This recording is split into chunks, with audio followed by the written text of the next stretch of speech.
I actually hadn't intended to do a video. But I was trying to figure out where in the world I left the tripod. I found out I left it out here. But there's something I keep thinking I forgot to mention that I really should bring up. I have been watching and paying attention to Ron Paul for a long time. And he kind of gets shuffled in the background sometimes. You know, he doesn't appeal to the mainstream media, so they aren't going to talk to him. But he does a show on YouTube and on the web called the Ron Paul Liberty Report. He's been doing this for quite some time. He's a really sharp guy.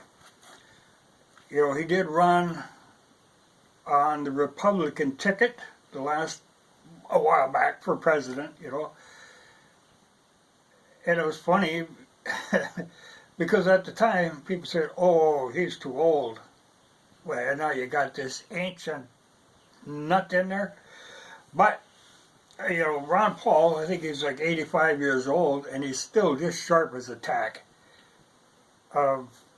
It's funny because, you know, because really he's a libertarian. And I think if people really paid attention, you know, people who think they're Republican or think they're Democrat, they really pay attention. I think they realize, oh, well, they're a libertarian. But you had to run on a Republican ticket because it's hard for a libertarian to get traction. They're always just labeled as kooks. And they have their share of kooks, but man, he's a smart guy. It's funny because when I listen to him, I always think, you know, I very seldom disagree with what he has to say. He's usually spot on, and he always has been. So he's one of the few people, if he says something that I don't agree with, I have to rethink my position because he's probably right and I'm probably wrong. I just take that for granted because he knows what he's talking about. You know, he's been there, done that. So if you really want to know what's going on, it's well to pay attention to him and his take on things. Because he's right. He's always right.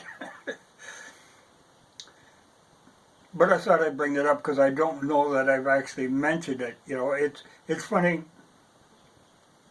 because in the comments on a lot of the videos, people always say, you know, it's too bad. I mean, because he would have been a great president.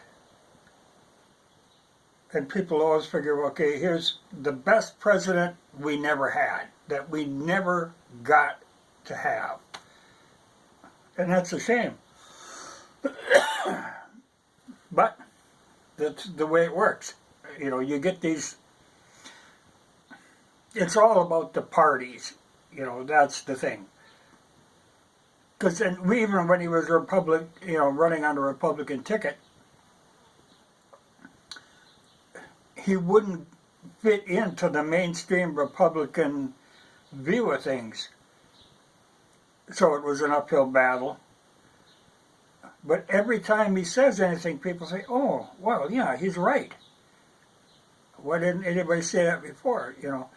So you should pay attention to him. I mean, it's going to be sad when he's gone, but like I say, he's 85 years old, but he knows what he's talking about. So you should pay attention to him. He's got the right outlook on this stuff, including on the pandemic, because the man was a doctor. You know, he's sharp. And I think pretty highly of his kid.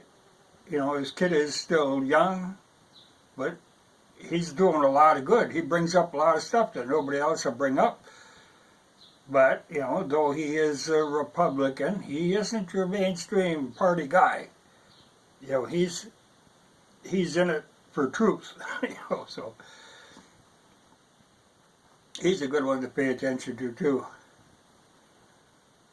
But so many people, they get wound up in this, you know, it's got to be Republican or it's got to be Democrat. but there are other parties that you should be looking at.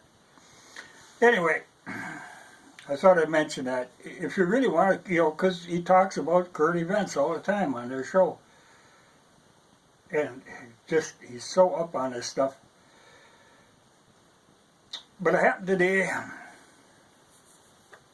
to watch some stuff that was going on, and I mean, even like on the White House channel, and boy, it's not good. This whole house of cards is falling apart, and they can only keep the charade up so long, and it's starting to fall apart. So they're pushing, they're clamping down, pushing harder and harder. And you got crazy things like all them Democrats running out of Texas, flying to Washington to hide away. It's a funny deal. But I got the feeling, like I said, things are kind of at a tipping point here. Because you can only live this life for so long, and things start falling apart. And things are really falling apart, which is why they're really pushing, really clamping down. It's going to be interesting because I think they're having a kind of a get-together to do with these political prisoners that they've been holding since the insurrection. And I think they're gonna hammer at that.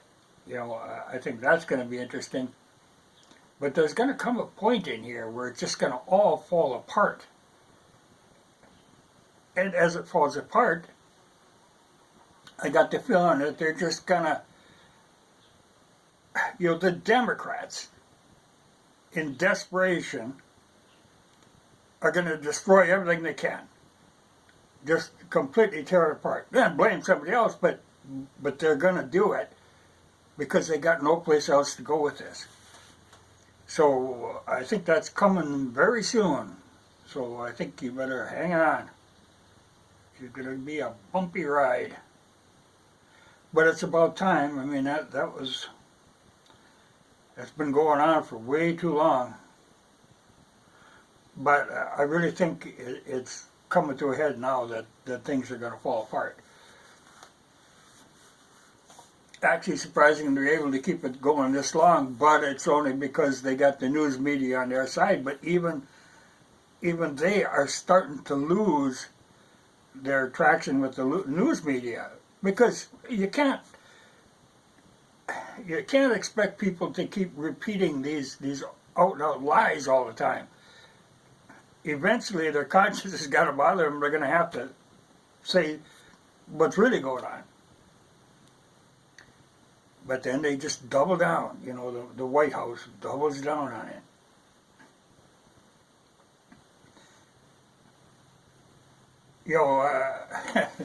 Well, it'll be interesting. But I think, like I say, really, you have to pay attention to Ron Paul. Honda. I was trying to figure. It didn't look like the Yamaha gasket set. If you really want to know the ins and outs of what's going on, but I really got the feeling that the shit is going to hit the fan. I think that's what's going to happen. So, hang on. But it was inevitable. It had to happen. So you better be ready for it, because I can see no way out of this, because they're in too deep. So, let her go.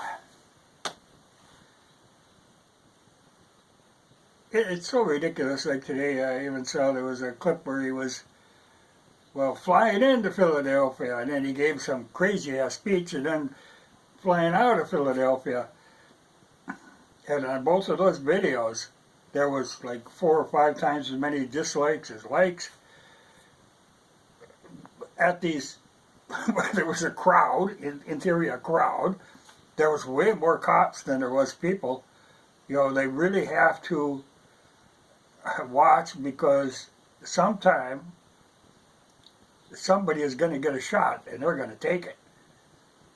You know, I don't know how you can't, you know, when it's to that limit that they're pushing it, somebody is going to do something one of these days. And they know it.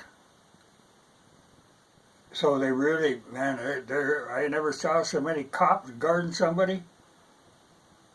You know, you got maybe 50 people and probably 100 cops involved in this whole little movement, you know. But there are people who are really all for him, who think he is the guy. It's amazing, but, you know, I guess you shouldn't be surprised. I mean, I remember there was a lot of people that were really for Hillary. You know, people can be that deluded. And I have to say again, you know, I'm really not for Trump. I don't particularly care for the man. But I do like to see fair play, and that wasn't involved in this whole thing.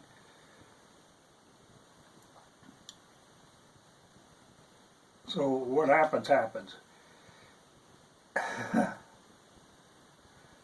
But I can see the desperation in the Democrats now. You know, before there was like a smug, oh, we pulled it off. And now there's this desperation that, oh my God, they're catching on to what we did to pull it off. And you can only cover that for so long. So things are going to fall apart. And that's how it's got to be. But it's a hell of a way to go, you know.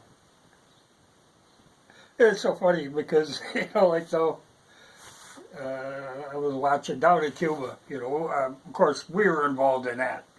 The funny part is though, you know, this will be interesting to see how this shakes down, because what's going on in Cuba is really the opposite of what's going on here. They want to get rid of communism. Here, they're trying to get communism. So they're pretty quiet about it. You know, our government, or the pretend government. But what went on in Cuba would not have happened without the pushing from the CIA and the FBI and all, you know, all our little undercover operations. But like I say, they kind of play their own game. And evidently this was an opportunity that they were going to jump on. But it's interesting because it's not what our current government would want to have happen. Which is too bad, you know, because I don't know why in the world, you know, this whole feud we got going with Cuba is nonsense from the beginning. You know, it's stupid because at the same time as, you know, because it all started back when the Russians put some missiles in Cuba. Oh, this was horrible. This was the world, you know, a disaster. The world is going to blow up. And at the same time, now, we're pushing, the whole problem in Ukraine came because we wanted to put missiles there. We're bound and determined to get them as close to Russia as we can. It's the same thing, it's just on a different side. You know, but for some reason we can't equate that. You know, it's a funny deal. So we had our Bay of Pigs Part 2. It'll be interesting to see how that shakes out. But I would, you know, the Cubans are good people in a bad place. You know, they're caught in a bad situation. And it's only because of us. I mean, it's because we refuse, you know, we've got them blockaded. We have this embargo thing going with them. And it's too bad because the people really suffer because of that. And everybody else in the world wants to drop that. But no, we got to keep videoing it. Every time it comes up in the UN, no, we got to, yeah. That's silly. But we do things like that. That's one thing too. I was going to mention this sometime. In this CPAC thing they had going on, well, there's that Nikki Haley. I really don't like her. I've seen way too much stuff that she said in the UN when she was our ambassador there. She is a natural liar. You don't want her anywhere near the presidency, but I think she'd kind of like to run it, and I'm afraid there are people who would kind of support her, but boy, you don't want her anywhere near there. She cannot be trusted whatsoever. I saw her just making shit up. And when other countries would say, well, that isn't true, but we're walking out, no, I've had enough of her. She needs to just disappear. Yeah, she's a handful. But we do have some good people. Well, like I say, Rand Paul. I like Rand Paul. He's a good guy. He's kind of in the mold of Ron Paul. He really goes his own way, but he was brought up right, let's say. So there's hope for him. But he's hated by both sides too. But he brings up stuff that needs to be brought up. But you really got to get over that party thing, because like now a big problem here is that all these Democrats are only Democrats. That's the only way they can think. And then you have the old school Republicans, a lot of who don't really care for Trump, but kind of go along for the ride. And then you have the people who are just think Trump is the second coming of Christ, and I don't see that myself. I mean, I was all right with his governing, but boy, I don't worship the man. I really would like to see him not run again. But if that's what it takes to get them Democrats out of there, because boy, we can't survive with that going on. Oh well, I just wanted to mention Ron Paul is still alive and still telling nothing but the truth. So until YouTube shuts him down, it's amazing, really. I guess maybe he doesn't have that much influence on YouTube, or he doesn't cause that much of a ruckus, because he gets by saying things that if somebody else was to say, they would get their channel pulled, So he kind of lucks out that way. Though I have noticed YouTube is kind of backing off. Like I say, where some of the news media is actually kind of changing their attitude a little. YouTube is kind of changing their attitude a little too. They're backing off on some stuff, because they have let me get by with things lately that they never used to. That would be demonetized or the video would be taken down. They're letting me slide on stuff. The funny thing was, though, I mean, I could talk about all this other crazy political nonsense, and they'll actually let me monetize it. But when I did that video on hemp, they immediately demonetized that. Now, that's crazy. I don't see the sense of that. I was actually surprised, but I don't care. It's really got to the point where I don't really care, and it doesn't really matter. But it's interesting. That's all. It's just interesting. But I think things are going to fly to hell here very quickly. Especially, in this whole audit thing. I mean, there's more stuff being audited all the time, more states going at it. When that stuff all becomes public, you aren't going to be able to hold people back. But we'll see how this political prisoner dilemma, how this turns out, because I think they were going to have something, I think it's going to be in D.C. I thought it was humorous as hell when Biden was going to have a little chat with Putin there, and they were going to talk about everything, including human rights. And Putin, well, Lavrov, really, who was the foreign secretary, said, "You betcha. Let's start first with those political prisoners you got stashed away." So the whole world knows what's going on, but I'm afraid a lot of people in this country don't know what's going on. So we'll let her slide. It's going to get pretty interesting, though.